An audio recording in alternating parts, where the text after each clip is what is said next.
Soviet फौजी ने अपना हेलमेट उठाया ताकि सामने छुपे जर्मन स्नाइपर को गोली चलाने पर मजबूर कर सके, लेकिन जर्मन बस हल्का सा मुस्कुराया। उसने चाल नहीं खाई, उसने अपनी गन को एडजस्ट किया और उस जगह निशाना लगाया जहां से सोवियत फौजी वापस हत्या। 5 घंटे तक स्नाइपर ने एक भी गोली नहीं चलाई। आखिरकार फौजी ने एम्बुश छोड़ने का फैसला किया। फिर दोनों ने अपनी अपनी पोजीशन बदलने का सोचा। वेटरन अनुभवी फौजी सबसे पहले कूदा, लेकिन हवा में ही उसके सिर में गोली लग गई। वो जो पीछे था जिंदा बच गया। अपने साथी को गिरा हुआ देखकर वह बहुत दुखी हो गया। उसने बदला लेने की ठानी। वो पीछे की बिल्डिंग पर चढ़ गया। स्नाइपर को पीछे से घेरने की कोशिश में वह एक पाइपलाइन में घुसा, लेकिन वह पाइप बहुत ही तंग थी। स्नाइपर को सरसराहट की आवाज सुनाई दी। उसे खतरे का अंदाजा हो गया। उसने तुरंत अपनी पोजीशन बदली। स्नाइपर ने अंधेरे में ही राइफल सेट की और पाइप की तरफ निशाना लगा लिया। जैसे ही वह आदमी पाइप से बाहर निकला, स्नाइपर ने गोली चलाई और उसकी मोहसिन नागांत राइफल गिरा दी। अब उस आदमी को स्नाइपर की पोजीशन समझ आ गई थी, लेकिन हिलने की हिम्मत नहीं हुई। अपनी गन वापस लेने के लिए उसने एक रस्सी के आगे चाकू बांधा और बड़ी चालाकी से गन को हुक कर लिया। जैसे ही वह गन खींचने लगा, स्नाइपर ने दोबारा रस्सी पर गोली चला दी। अब वो आदमी एकदम मायूस हो गया था। तभी आसमान से बम वर्षक विमानों की आवाज आई। एयर स्ट्राइक ने बिल्डिंग गिरा दी। शीशे के टुकड़े गिरते हुए नीचे आए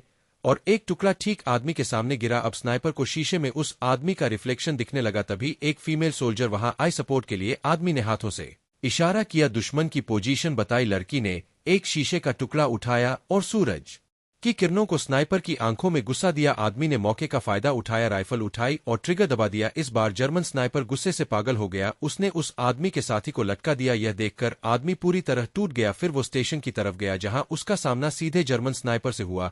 पूरा दिन दोनों आमने सामने रहे। कोई पहले गोली चलाने को तैयार नहीं था। फिर एक सोवियत सोल्जर ने खुद को बलिदान देने की सोची। वह सामने आ गया। जर्मन स्नाइपर ने तुरंत उसे शूट कर दिया। उसे लगा यही असली निशाना था, तो उसने धीरे से अपना सिर बाहर निकाला बॉडी को चेक करने के लिए, लेकिन अगले ही सेकंड उसे खतरा महसूस हुआ। उसी पल वो सोवियत आदमी अपनी मोहसिन नागान से उसे निशाना बना चुका था। जर्मन ने चुपचाप अपनी टोपी उतारी और हकीकत को स्वीकार कर लिया। यह सोवियत स्नाइपर कोई काल्पनिक किरदार नहीं, असल जिंदगी